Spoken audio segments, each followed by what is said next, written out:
In the early 1400s, right, when Renaissance artists were asked to paint the Star of Bethlehem. The most famous magical light in biblical history. Exactly. They didn't just paint some, mystical glowing halo. No, they did. They actually went outside, looked up at Halley's Comet passing overhead, and literally painted the exact astronomical data they saw.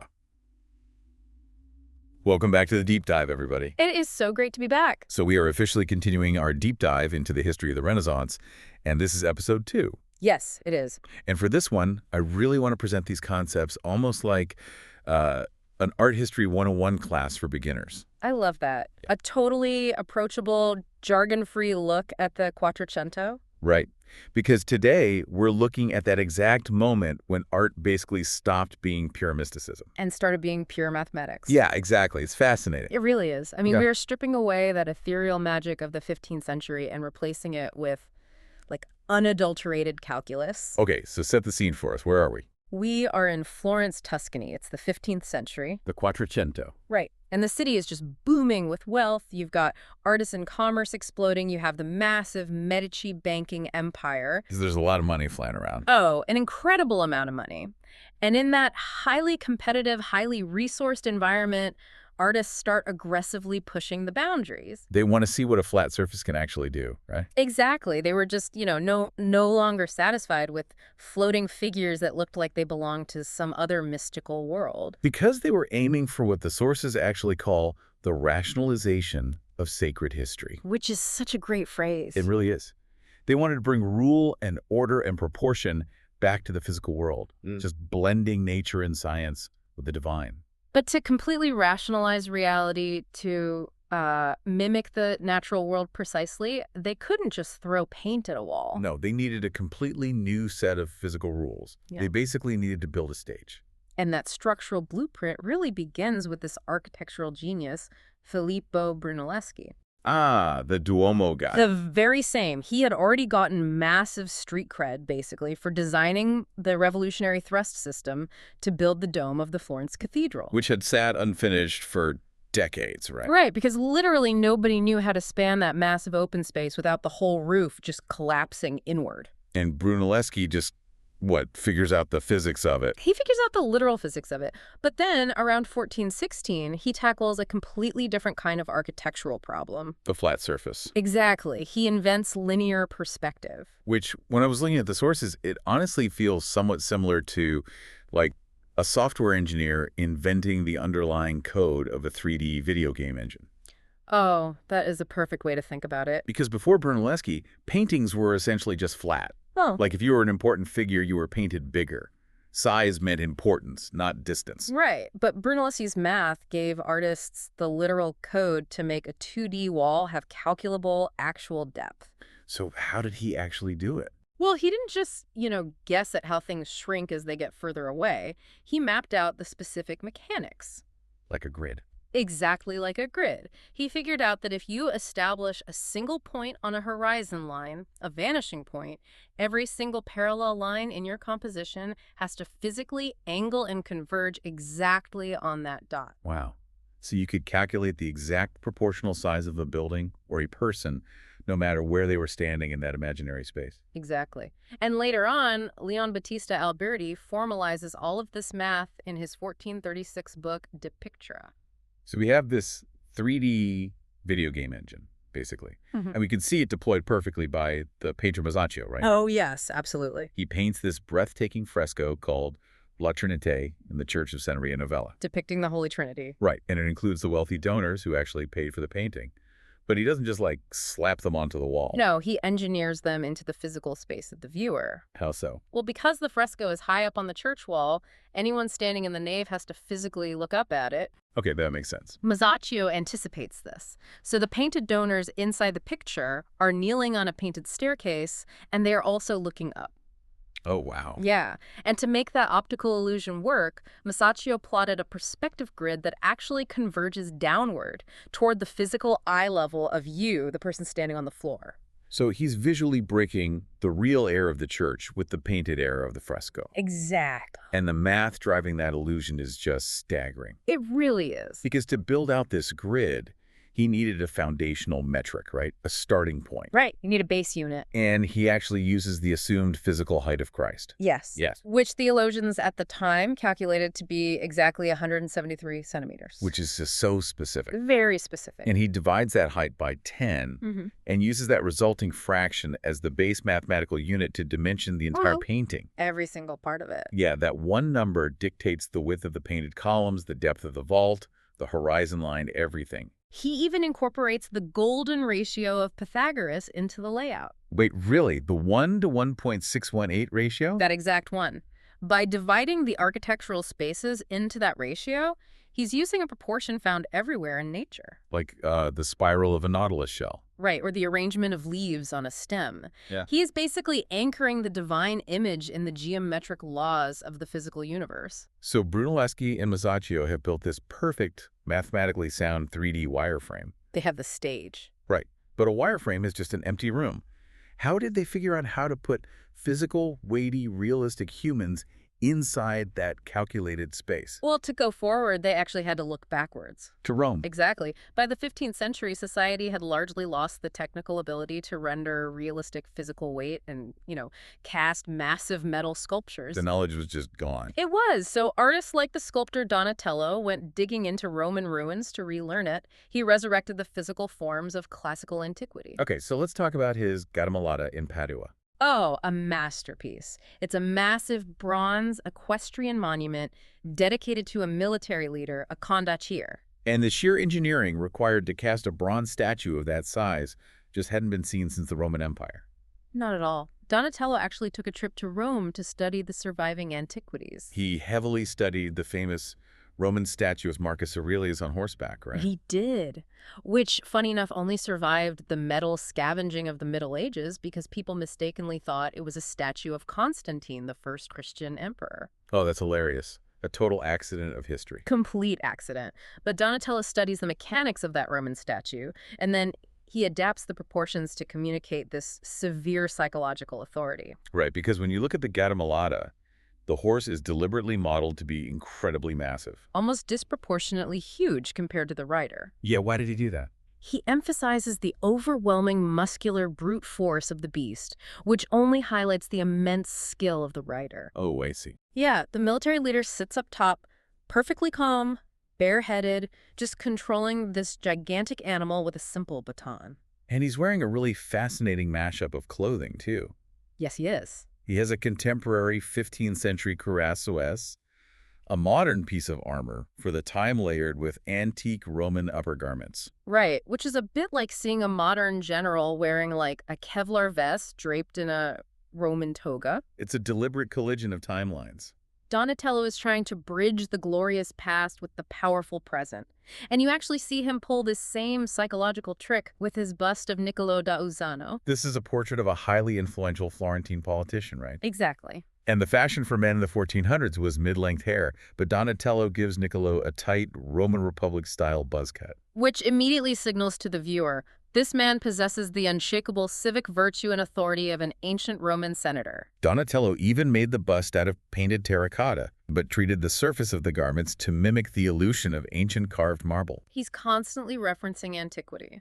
I do have to admit some confusion regarding his obsession with antiquity, though. Oh, how so? Well, sometimes digging up Roman artifacts results in some bizarre choices. Okay, fair. Like, he takes these figures called putti-winged children directly off ancient Roman funeral sarcophagi. Right. And he sculpts them onto the Tribune des Champs, which is a lively choir balcony inside the Florence Cathedral. Yes, he does. Why take ancient decorations literally carved for the dead and slap them onto a vibrant church balcony where a choir sings? Isn't that, like, super morbid? It seems like a totally jarring juxtaposition until you look at the mechanics of the carvings themselves. What do you mean? Donatello wasn't focused on the morbid funeral context of the sarcophagi. He was studying their kinetic energy. In those ancient Roman reliefs, those winged children are depicted in highly dynamic, chaotic motion. They are running, dancing, pushing. So he just wanted the pure momentum of the bodies. Exactly. He isolates that ancient ornamental vocabulary and repurposes it to visualize the spiritual joy of the choir. He needs you to feel the movement of devotion. Okay, so we now have Brunelleschi's mathematical 3D space. And we have Donatello's weighty, anatomically resurrected human forms. Right. The next step is putting those figures into the space and making them interact. The artists needed a continuous, moving narrative. And that brings us right back to Masaccio. In the Brancacci Chapel. Yes.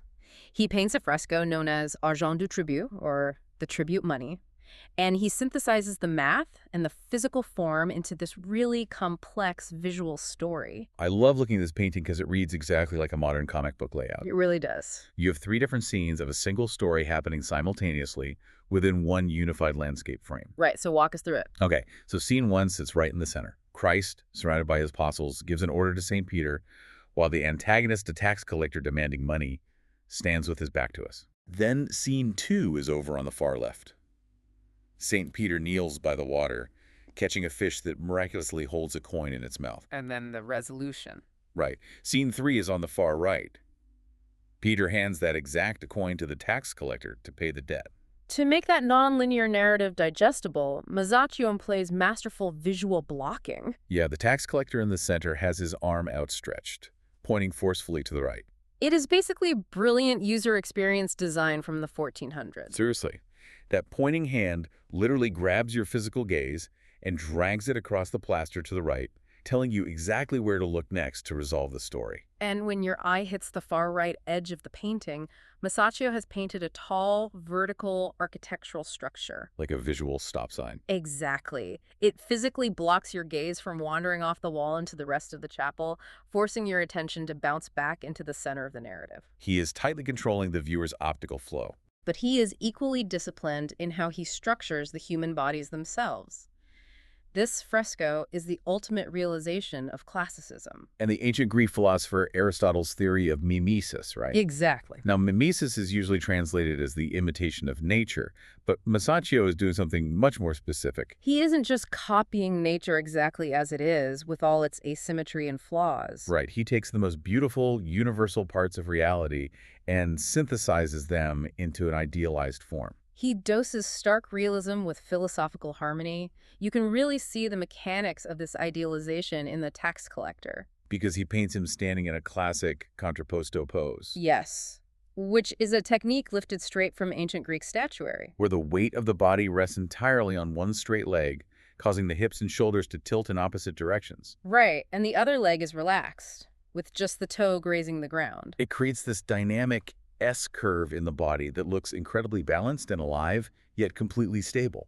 And he idealizes their facial features using the exact same logic. St. Peter is given a prominent forehead and a strong, straight nose, mirroring the idealized profile of an ancient Greek philosopher. And St. John gets these perfectly sculpted curly locks, making him resemble a classical Greek ephebe, an idealized youth. So Masaccio is taking the mathematical harmony of the background space and extending it directly into the biology of the humans. It's incredible. He radically alters the trajectory of art, but He dies tragically young. he does before he can even finish the Brancacci Chapel. But his conceptual air takes this blend of math, antiquity, and art and pushes it to its absolute theoretical limit. Piero della Francesca steps onto the scene. Yes, he does. Now, to understand Piero della Francesca, we really have to look at him as a profound mathematician first, and a painter second. Completely. He was a master of geometry who wrote highly complex treatises on perspective. And he was deeply influenced by the ancient philosophy of Pythagoras. Right, because for Della Francesca, math wasn't just a ruler and a compass. It wasn't merely a trick to make a wall look 3D. To him, math was the logos, the fundamental mind and language of God. He viewed the act of painting using pure geometry as a way to construct a perfect universe. Mirroring the way God constructed the cosmos. Exactly. Art becomes an act of divine architecture. Let's examine his altarpiece, the Palabrilla. Okay. It is a votive recital commissioned by the condottiere Montefeltro to thank the Virgin Mary for her protection during a military campaign. And Montefeltro is painted kneeling in his armor, with his dented battle helmet resting on the ground in front of him. But the environment he kneels in is this antique architectural dreamscape. You see massive Corinthian capitals, pilasters, and these deep carved shells. But the true genius is the cosmic grid underpinning the entire painting. Right, because every single character, Mary, the angels, the saints, is plotted on a flawless mathematical grid. Aligning perfectly with the vertical and horizontal architectural elements behind them. And the anchor of that entire cosmic grid is probably the most famous detail in the painting. The ostrich egg. Yes. An ostrich egg hanging by a delicate thread from the exact center of the carved shell in the ceiling. It is such a wonderfully strange detail. It really is. On a practical level, the ostrich was the personal family emblem of the Montefeltro family. A bit of 15th century personal branding. Basically, yeah. But there was a much deeper layer. There was a wild, widely believed ancient legend that claimed ostriches didn't mate to reproduce. Right. The legend stated that ostrich eggs were fertilized purely by the warm rays of the sun. Which turns that hanging egg into an incredibly precise scientific metaphor for the virgin birth of Christ. The light of heaven doing the work of conception. Exactly. And Della Francesca ties that metaphor back into his beloved geometry. How so? If you look at the geometric shape of the egg, that perfect, unblemished oval is mathematically identical to the oval shape of the Virgin Mary's face sitting directly below it. Oh, wow. He is visualizing perfect cosmic order. He is mapping out God incarnate through flawless geometry.